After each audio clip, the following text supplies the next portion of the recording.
4, né?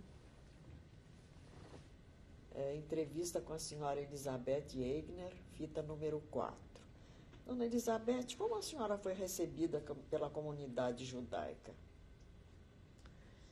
Em primeiro lugar, eu não tinha sentimento nada de judaísmo. Não, aquele Cádiz para falar atrás das pais, nada. A primeira vez quando eu entrei na família Egner, que são religiosos, e vi a sexta-feira, eu queria fugir. Era revoltada, terrivelmente revoltada. Porque tudo que passei, eu fiquei zangado com Deus. Muitos anos que eu falo por quê e como podia permitir. Aí, com o tempo, porque essa minha amiga, essa Elizabeth, a quem me chamou, não, lá em casa estava religioso, mas não assim 100%, e aqui nada. Não tinha sábado, não tinha nada. E custou muito para eu aceitar.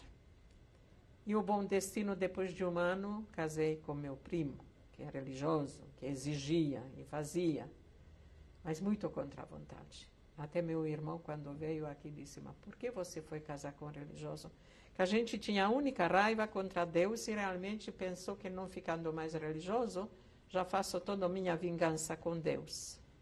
Não tinha a sentimento de lembrança para fazer para os pais, ou como eles nos educaram, não tem aqueles rezas, quando a gente reza pelos mortos nos grandes feriados. Mas, como dizem que o tempo é um grande remédio, o tempo está passando, nasceram os filhos, e fiquei mais me submetendo a fazer a religião porque meu marido exige, não que faço de coração. Tanto assim que, passando muitos anos, eu quando rezo agora, só rezo húngaro, rezo português, sabia bem o hebraico. Mas agora, passando de 70 anos, passando muitos anos no Brasil, eu começo a ver que o Deus estava comigo, castigava, mas estava comigo. Que realmente muitas coisas sobrevivi. E assim, eles tinham amizade, muito judeus, muito religiosos. Procurava de não entrar no detalhe de religião, porque aí sempre tinha atrito.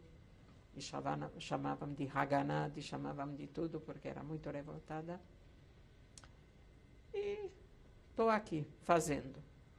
Agora, meu filho, que mora em Israel, é muito religioso, que casou com uma moça religiosa, e a minha filha também. O filho que mora no Brasil não segue. A senhora contou suas experiências de guerra a alguém? Só para minha filha, para meus filhos. E na Suécia, sim, na Suécia tinha bastante curiosos que queriam saber. E como eles reagiram? Em primeiro lugar, como eu digo, essa mãe, que era uma curadora, tinha uma vida muito boa, e as amizades, tudo médicos, enfermeiras e bacharéis, um nível muito bom. Em primeiro lugar, eles acharam que eu não era judia, porque judeu sueco tinha pouco. O que era é mais refugiados alemães antes da guerra. E tinha muito sueco que não tinha contato com judeu. Então falava, você só pode ser, teu pai não era judeu, mas era. Tua mãe então não era judeu. Eu falei, mas por quê? Ah, mas todo judeu quer nariz comprido. Mas está vendo como é errado? Tem judeu loiro, tem judeu escuro, tem judeu todo tipo, como todas as raças têm. O sueco, em geral, é alto, loiro, mas tem baixinhos e gordos também entre eles. Que você não pode julgar. Aí teve uma situação muito revoltante, como eu digo, essa casa onde eu fui, essa internacionais com várias nacionalidades, e o chefe de lá, um sueco, o Ulle Svanning, que era o nosso chefe lá, um dia, já saindo da Lilla Ede, já somos em Estocolmo, ele também já voltou para Estocolmo, porque essa casa se fechou depois que não tinha mais trabalho para a gente, e a gente misturava com os suecos. Me convidou para ir num lugar onde teria várias nacionalidades, e para conhecer.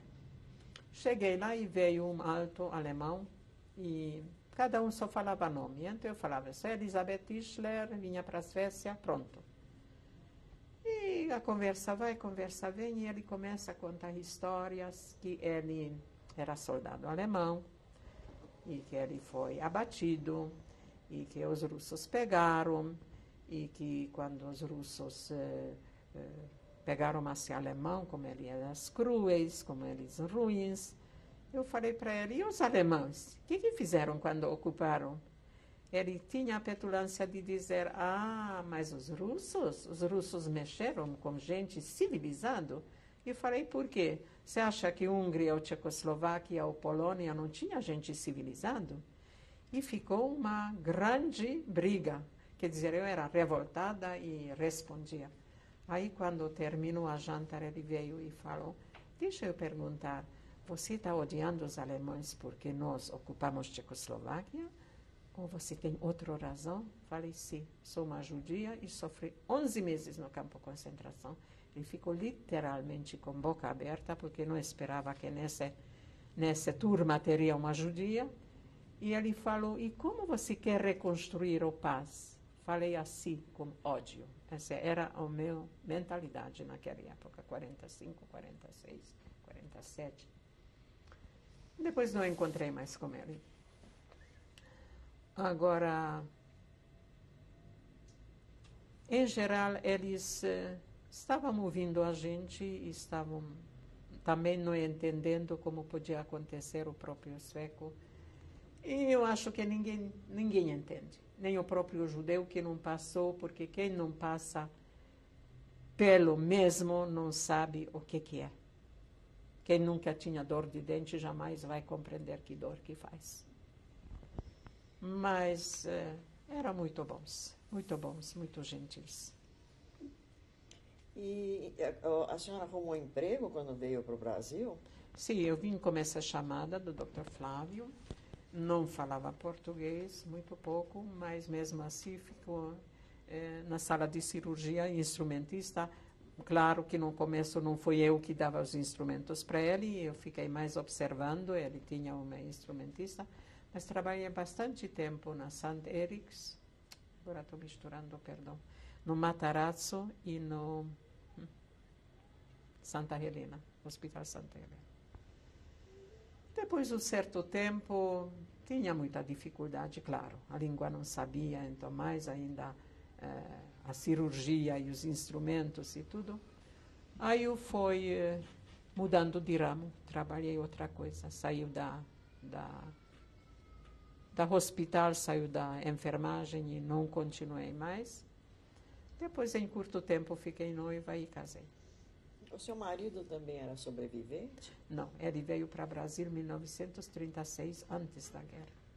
Conseguiram sair. Como foi o seu casamento? Descreva o seu casamento.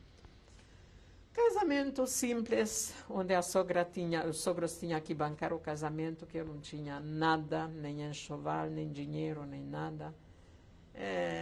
Como eu já era filha da prima, bem acolhida, e tudo que for possível fizeram, e começamos a vida muito simples, muito...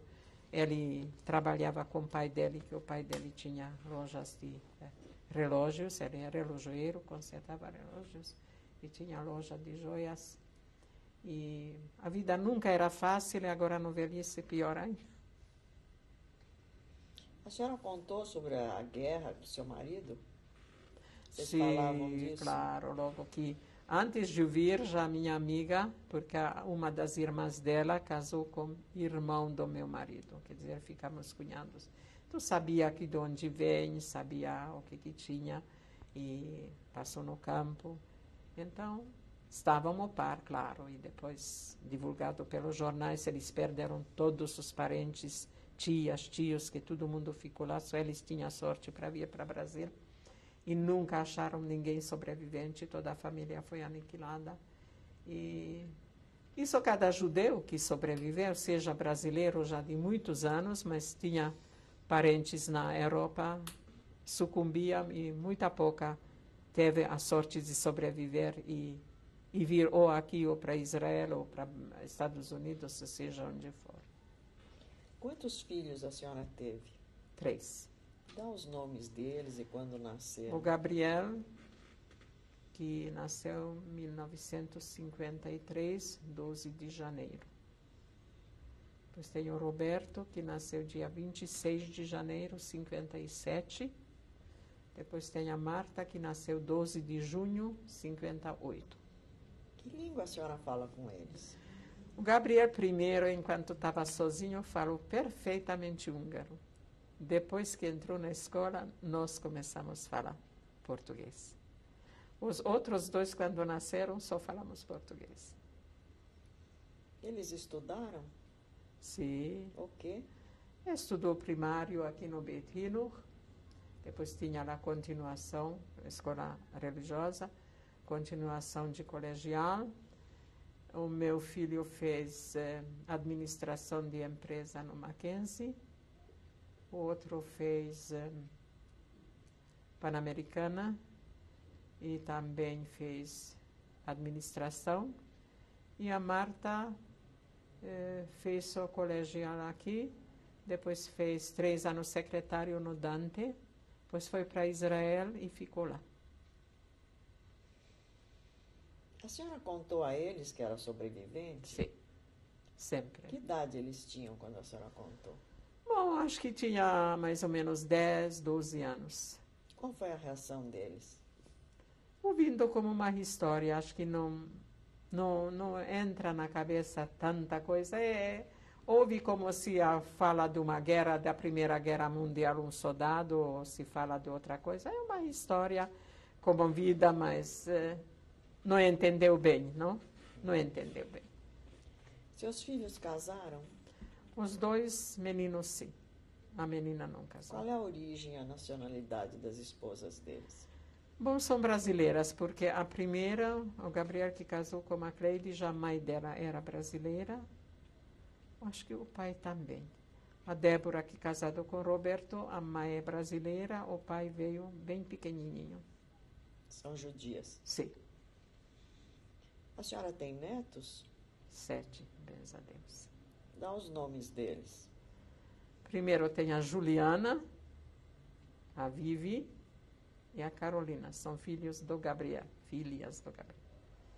Depois o Roberto tem a Tali, o Shai e os gêmeos Keren e Tamar. Como eles são? Todos. Como são como eles? Como são os seus netos? Lindos, bonitos. Como Israel é um pouco difícil, embora a Tali, a maior, fala fluentemente português. Os outros 3 entendem. No momento estão aqui, cada vez que fica mais tempo no Brasil, que quase anualmente vem, tanto mais aprende e fixa. Então, vai ficar mais fácil falar com elas.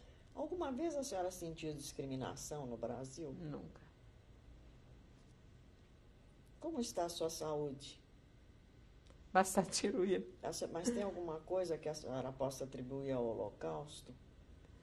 Eu não sei bem porque se osteoporose pega qualquer um velhinho, mas lá tinha muita dificuldade, não?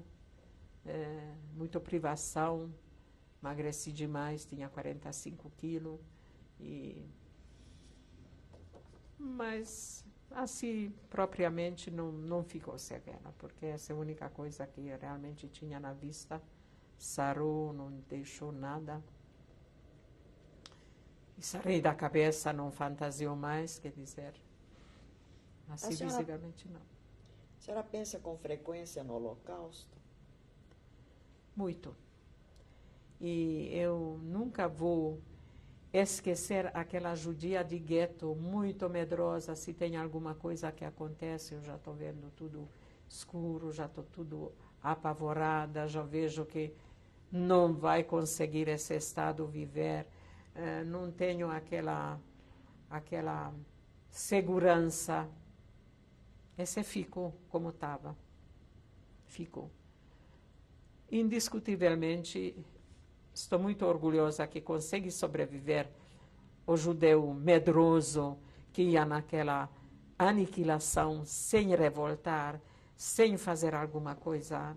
Falaram ir, vamos, pouca judia que fez, ou poucos judeus fizeram no Varsho e no Vilna, que pelo menos conseguiram opor ou fazer alguma coisa.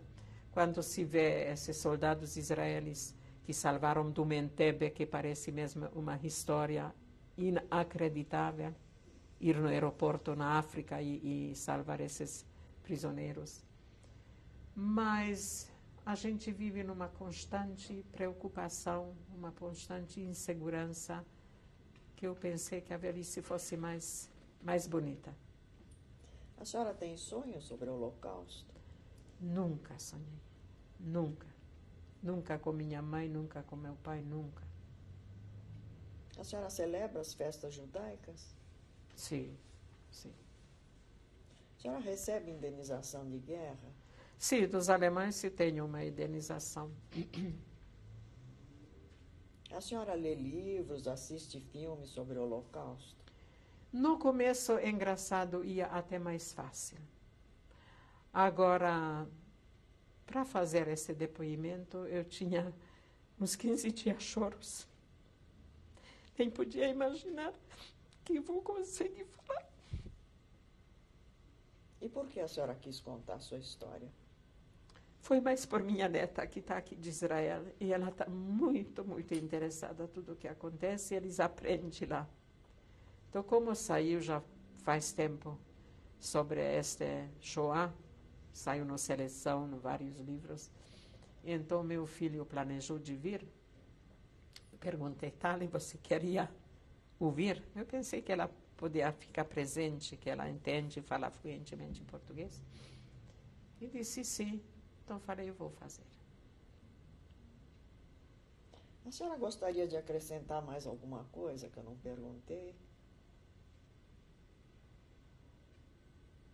Só se voltando muito tempo atrás, também um episódio que merece ser registrado.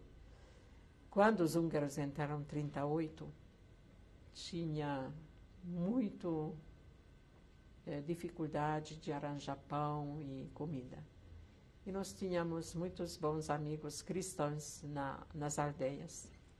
Eu tinha uma irmãzinha de 4 anos, a Marta, que eu deixei saudável em casa, e foi para a aldeia buscar comida, pão, farinha. E nem passei uma semana quando veio uma telegrama que meu pai está chamando de volta. Cheguei para casa, não podia imaginar o que aconteceu. A minha amiga, essa Elizabeth, estava esperando e disse que a minha irmã está muito doente. Mas, na verdade, a minha irmã já estava morta, porque ela recebeu paralisia infantil, que naquela época não conhecia, em menos de uma semana ela morreu. Eu estava muito desesperada, chorei muito. E como era a paralisia infantil, também tinha quarentena, 3 semanas não deixaram-nos sair, os vizinhos que trouxeram comida, porque literalmente fomos observados pela saúde para não sair. E quando passou essas 3 semanas, nenhum dos irmãos pegou essa doença, aí fomos liberados. E justo era a época de setembro, quando eram umas festas judias grandes, e veio Yom Kippur, o maior dia dos judeus. E ela me apareceu. Pode ser que uma fantasia, mas eu vi. E falou para eu não chorar, que ela tem uma vida boa lá. E aí eu parei de chorar. Foi essa. O que a senhora gostaria de dizer às futuras gerações, para os netos? Que Deus dá paz. Essa é a mais importante no mundo. Liberdade e paz. E que sejam felizes. Agora eu gostaria para Spielberg, mas eu não vou conseguir falar. Gostaria de agradecer essa grandeza dele, que ele fez, essa possibilidade para os sobreviventes, podendo depor que cada vez somos mais velhos e vamos sumir da terra. Para ele agradecer que realmente ele deve ser um escolhido de Deus. Os pais dele devem se orgulhar muito dele, para ter um filho tão maravilhoso. Thank you, Spielberg. Muito obrigada. Agora, Elizabeth, quando foi tirada esta foto? bom, a data não posso lembrar, porque seu pai meu nasceu em 1899, ele deve ter aqui uns 2 anos, vamos fazer o cálculo, os 1897 talvez. E quem está na foto, da esquerda para a direita? A senhora dá o nome completo. À esquerda para a direita, a minha tia Teresa. Depois tem a minha avó, Anete Tischler. Depois tem a outra tia, Hermínia. Depois tem a avó, Samuel. Depois a outra tia é a Risa. E o meu pai, menininho lá, pequenininho. Quando foi tirada esta foto?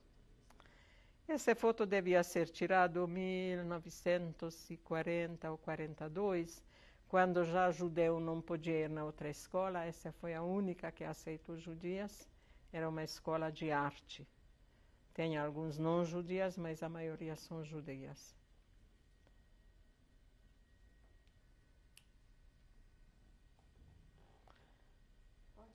Essa é minha irmãzinha, a Marta, que tinha 4 aninhos, que recebemos essa foto depois da guerra, que foi parentes nos Estados Unidos, porque a gente não tem nada que sobrou. Essa é uma foto antes da guerra, claro, que também recebemos dos parentes americanos. À esquerda para a direita sou eu, devo ter uns 8 ou 9 anos. A minha mãe, meu irmão, Gabriel, meu pai e meu irmão, Alfredo. Espera, essa não, hein? Espera um pouquinho. Essa não é da Suécia? Isso é depois da guerra. Essa é uma foto tirada da Suécia, mais ou menos 47, 48. O tal Casa Internacional, onde tem várias nacionalidades jovens. Tem grega, tem polonesa, tem sueco, finlandês, tcheco, húngaro e acho que só e norueguês.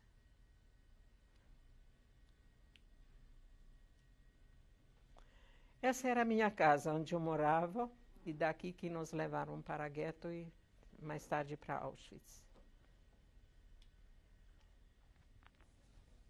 E essa? Essa era uma parte da escola judaica, onde nós íamos estudar. Meu pai era professor nessa escola. Era separado meninas e meninos, mas escola estritamente religiosa. Na sua cidade? Na minha cidade, em Unguar. E essa? Essa era a sinagoga grande da nossa cidade, em Unguar, em frente ao meu irmão. Hoje é russo e fizeram um teatro disso. E como a senhora conseguiu essa foto? Meu irmão estava 7 anos atrás na minha cidade, tirou essas fotos e constatou realmente que virou teatro da nossa sinagoga. E essa foto? Essa é a foto do meu marido, chama Frederico, como único netinho, Oshai. Esse é meu filho primeiro, Gabriel. Mora no Brasil? Mora no Brasil. Essa foto? Esse é meu segundo filho, Roberto, com minha esposa Débora, que vive em Israel. Quem é essa? Essa é minha filha Marta, que mora em Israel já há muito tempo. Quem está nessa foto? Essas são minhas netinhas do primeiro filho, Gabriel, da esquerda para a direita, a Juliana. Depois vem a Viviana, a segunda grande, e a pequena Carolina. Por favor, dona Elizabeth, apresente a sua família. Meu marido, Frederico, as minhas netinhas, vou começar a Débora, que é esposa da meu filho Roberto, depois a Tali, que é a maiorzinha, depois vem o Shai, e os gêmeas, Keren e Tamar. Tem alguma coisa que a senhora gostaria de dizer sobre o seu marido? Um bom momento, já vou chorar. Um bom momento. E temos os 3 filhos, graças a Deus, todos bons. Temos a linda família do Roberto. E eles moram em Israel, a gente tem muita saudade. Seria bom se todo mundo pudesse morar junto. Mas eles vêm frequentemente, telefonamos e estamos bem próximos. É só. O senhor gostaria de dizer alguma coisa para sua esposa? Bom, estamos felizmente juntos há mais de 40 anos e é uma grande felicidade estar junto numa época como hoje, quando há tantas separações e seguimos a tradição judaica. Isso também, sem dúvida alguma, ajuda para a gente manter a família junta, que a tradição sempre ajuda para a gente manter a família. Esperamos viver juntos 120 anos. Amém. Se Deus quiser. Tem mais alguma coisa que a senhora gostaria de dizer? Só agradecendo mais uma vez, realmente, para o Sr. Spielberg, que conseguiu documentar essa tragédia que o nosso povo sofreu. Pelo menos para a futura geração, tendo depoimentos ainda que sobraram disso. Muito obrigada. Obrigada, senhora.